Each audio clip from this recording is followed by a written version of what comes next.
नमस्कार बच्चों, स्वागत है आप सभी का आज के इस वीडियो में, जिसमें हम सॉल्व करने वाले हैं 17 अगस्त 2020 की शिक्षा निदेशालय द्वारा 9वीं क्लास को भेजी गई वर्कशीट्स को। थोड़ा सा माफ़ी चाहूँगा आप सभी से, आज थोड़ा सा लेट हो गए, पर कोई बात नहीं, देर आए दुरुस्त आए। शुरू करते हैं फटाफट। तो आज की जो पहली वर्कशीट है वो गणित की है और आज का टॉपिक है रेखाएँ एवं कोण। तो रेखाएँ क्या होती हैं? रेखाएँ होती हैं जब मैं किसी भी दो बिंदुओं के बीच में एक सीधी लाइन डाल देता हूँ तो मैं कहता हूँ ये एक रेखा है। और कोण क्या होता है कि अगर इसके एक बिंदु से एक सीधी रेखा और खींच दी तो ये जो मुड़े हुए हैं एक दूसरे के ऊपर जो लाइनें गिरी हुई हैं, ये किस प्रकार से गिरी हुई हैं, इस गिरने को हम कहते हैं कि ये एक कोण के आकार में गिरी हैं। तो रेखाएं और कोण मुझे लगता है आपको अब तक समझ आ गया होगा। तो हम सीधा आगे बढ़ते हैं। आज वो कहता है कि आप आकृति एक को ध्यानपूर्वक देखिए और निम्न प्रश्नों के उत्तर दीजिए। एंगल ए बी डी और एंगल सी बी डी। तो बेटा एंगल ए बी डी मतलब ये वाला एंगल, और एंगल सी बी डी मतलब ये वाला एंगल। तो एंगल ए बी डी और सी बी डी में उभयनिष्ठ शीर्ष का नाम बताइए। उभयनिष्ठ शीर्ष है ये बी, और उभयनिष्ठ भुजा का नाम बताइए। भुजा कौन सी है? भुजा है बी डी। उभयनिष्ठ भुजा का मतलब होता है ऐसी भुजा तो दोनों में कॉमन हो, जो दोनों में एक साथ उपयोग हो। ऐसे कोण, ऐसे दो कोण जिनमें एक उभयनिष्ठ शीर्ष और एक उभयनिष्ठ भुजा और उभयनिष्ठ भुजाएं विपरीत दिशा में हो, वे कोण आसन्न कोण कहे जाते हैं। आसन्न कोण मैं आपको सरल भाषा में समझाता हूँ। अगर एक साथ आप देखते हैं कि दो हैं, ठीक है, दो का क्या मतलब है? अगर आप एक साथ देखते हैं कि दो एंगल एक साथ बनाए हुए हैं, एक एंगल ऐसे और उसी के ऊपर एक दूसरा एंगल ऐसे, तो ऐसे एंगलों को हम, ऐसे कोणों को आसन्न कोण कहते हैं, जो एक दूसरे के साथ बनाए जाते हैं। आगे देखिए, आकृति एक में ए बी डी और सी बी डी में उभयनिष्ठ शीर्ष बी है।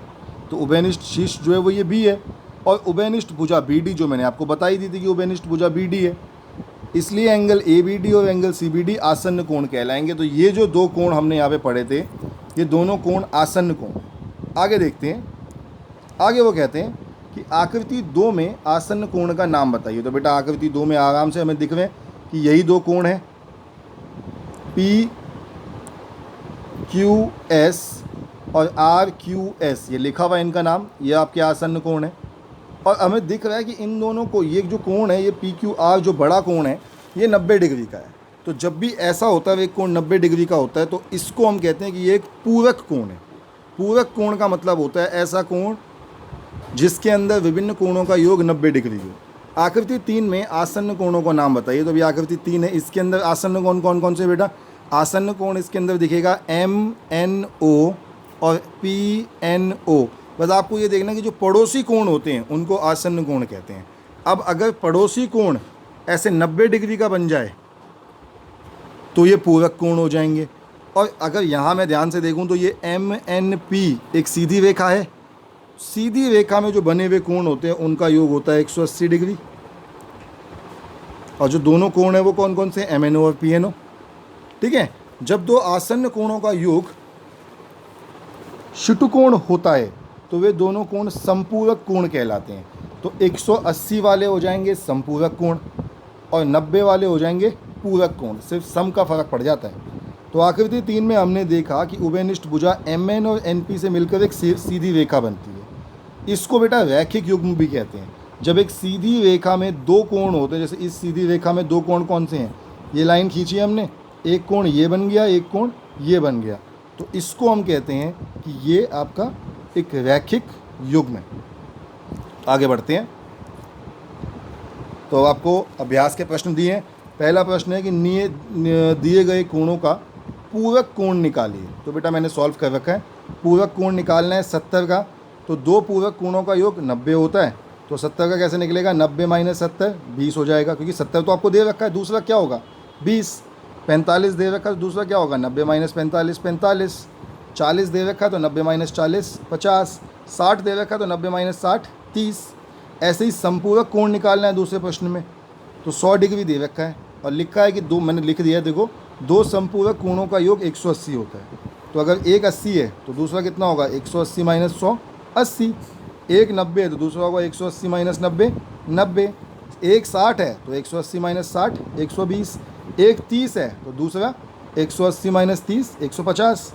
अब बात करते हैं रैखिक युग्म की, कि रैखिक युग्म, अब तीसरा प्रश्न है ये कि आकृति 4 में कौन कौन से कोण मिलकर एक रैखिक युग्म बनाते हैं। रैखिक युग्म के लिए सीधी लाइन होनी चाहिए, सीधी लाइन तो एक ही है, AOB। तो AOB के दोनों तरफ, चाहे मैं इस तरफ के दोनों कोणों की बात करूं, ये भी रैखिक युग्म है, और इस तरफ के दोनों कोणों की बात करूं तब भी रैखिक युग्म है। तो ये कोण कौन सा है, AOC। AOC के साथ मिलेगा आपका BOC, और दूसरी साइड AOD के साथ मिलेगा BOD। रिक्त स्थान भर लेते हैं। AOC में क्या जमा करें कि 180 आ जाए, तो बेटा AOC में BOC को जमा करना पड़ेगा, और AOD में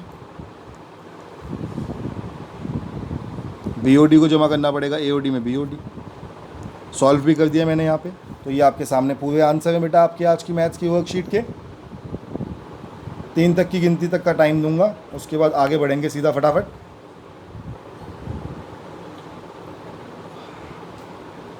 चलो, मैं उम्मीद करता हूँ कि आपने नोट डाउन कर लिया है। आगे बढ़ते हैं। आज की आपकी दूसरी वर्कशीट साइंस की है। लिखा है जीवन की मौलिक इकाई। तो आपका 5वां चैप्टर शुरू हो गया साइंस में। जिज्ञासा दीदी, प्याज की झिल्ली को सूक्ष्म दृष्टि से देखने पर हमें उसकी छोटी छोटी आयताकार कोशिका दिखाई देती है। क्या सभी जीव इस प्रकार कोशिकाओं के बने होते हैं?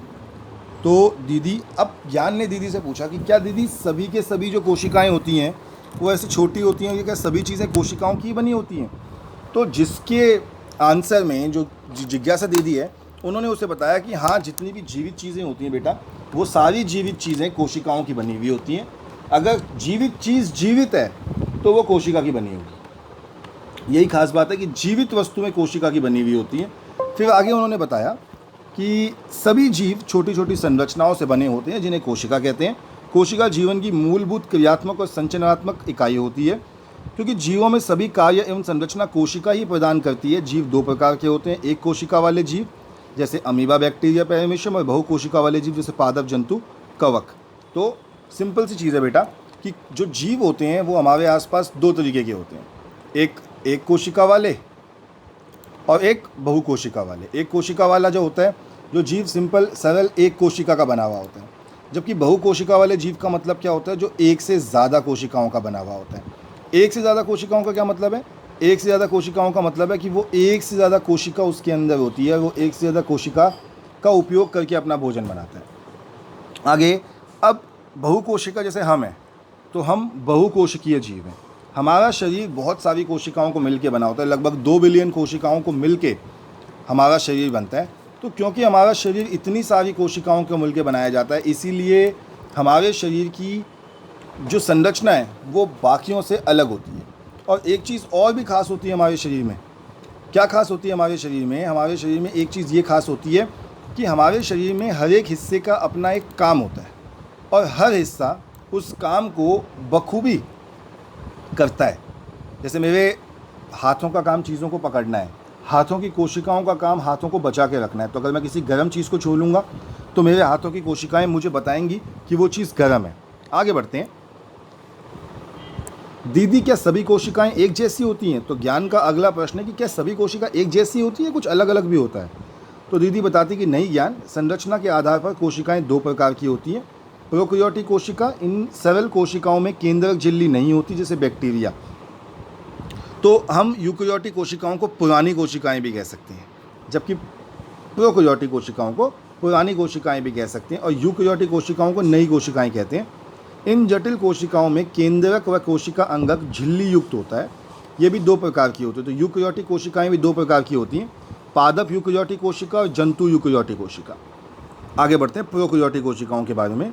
अब इन्होंने अंतर दे रखा है, तो अंतर समझ लेते हैं। प्रोकैरियोटिक कोशिका और यूकेरियोटिक कोशिकाओं का अंतर। आकार की बात करें तो प्रोकैरियोटिक कोशिका छोटी होती है और यूकेरियोटिक कोशिका का आकार बड़ा होता है। प्रोकैरियोटिक कोशिकाओं में जो केंद्रक होता है वो स्पष्ट केंद्रक अनुपस्थित, साफ केंद्रक नहीं होता, सिर्फ एक हल्का सा स्ट्रक्चर होता है, एक हल्का सा आकार केंद्रक के रूप में होता है, पर पूरा सही केंद्रक नहीं होता।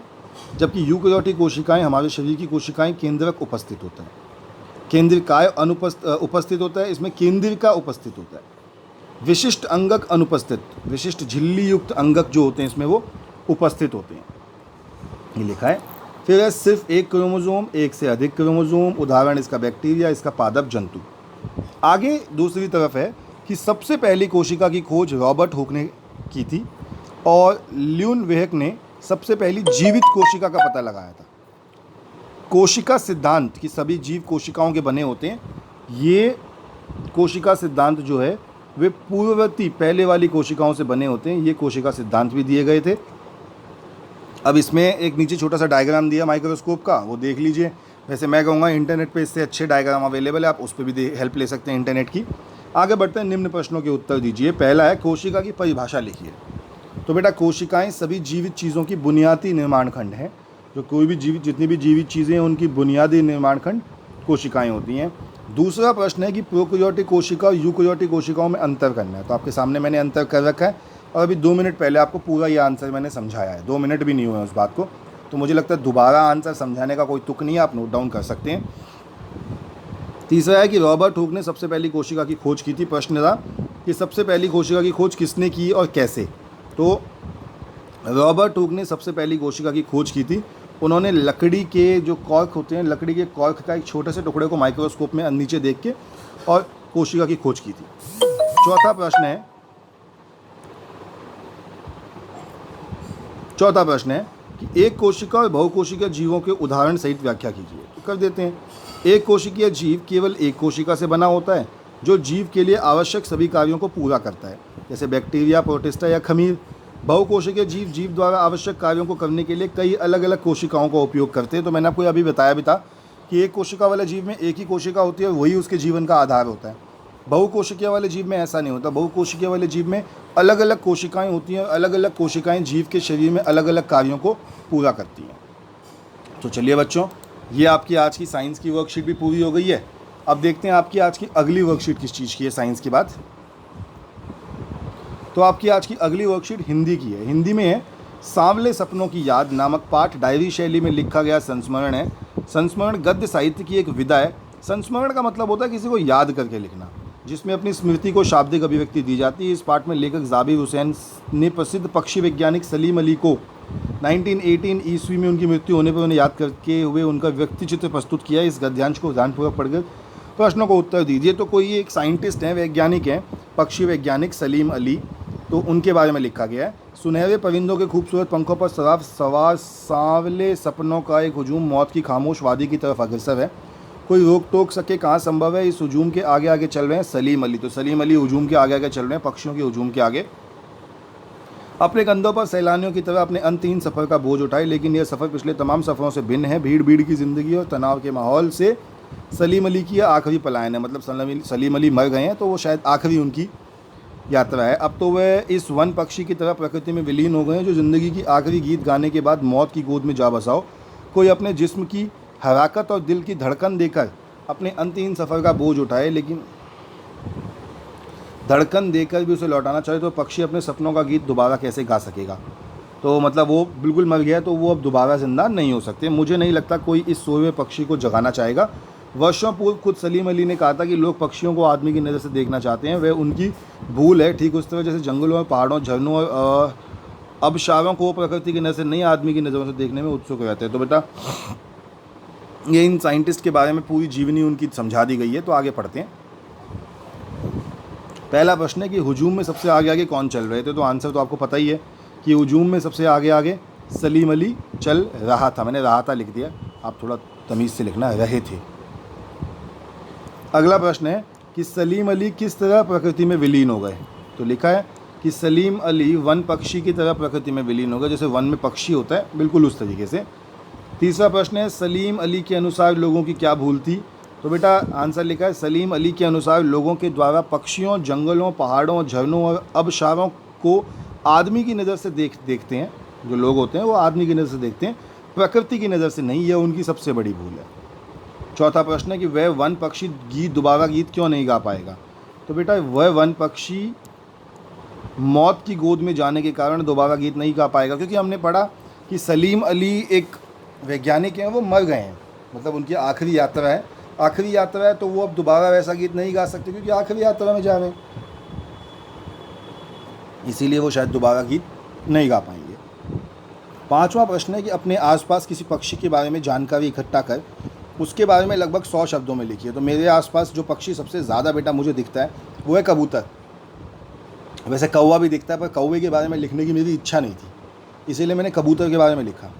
और लिखा है कि कबूतर बहुत सुंदर पक्षी है, यह पूरे विश्व में पाया जाता है। कबूतर का पूरा शरीर पंखों से ढका होता है, यह बिना रुके काफ़ी देर तक उड़ सकता है। कबूतर के आसपास एक चोंच होती है और इसके पंजे ज़्यादा नोकीले नहीं होते। यह लोगों द्वारा प्राचीन काल से ही पालतू पशु के रूप में प्रयोग किया जाता है। कबूतर विभिन्न प्रकार के और तरह तरह के रंगों में पाए जाते हैं। भारत में केवल सफ़ेद और स्लेटी कबूतर पाए जाते हैं। यह पंजों की बनावट इस तरीके की होती है कि यह आसानी से पेड़ की शाखाओं को मजबूती से पकड़ सकते हैं। इनके देखने और सुनने की क्षमता बहुत अद्भुत होती है। यह भूकंप और तूफान की आवाज़ें आसानी से सुन सकते हैं। तो बेटा ये आपके आज के पहले 5 प्रश्न हैं। 3-4 सेकंड का टाइम दे रहा हूँ, उसके बाद अगला पेज कर दूंगा।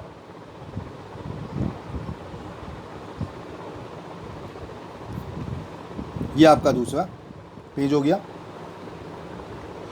तो बच्चों मुझे लगता है आपने नोट डाउन अब तक कर लिया होगा सब कुछ। चलिए, अगर आपको कोशिका चैप्टर पूरा पढ़ना हो तो मैंने नीचे डिस्क्रिप्शन में लिंक दिया है, उस लिंक का इस्तेमाल करके, उस लिंक का उपयोग करके आप पूरा कोशिका चैप्टर पढ़ सकते हैं। आगे बढ़ते हैं हम अब और आज की वर्कशीट को एंड करते हैं। तो बच्चों आपसे कल सुबह फिर मिलेंगे, तब तक के लिए स्टे हेल्दी, स्टे सेफ।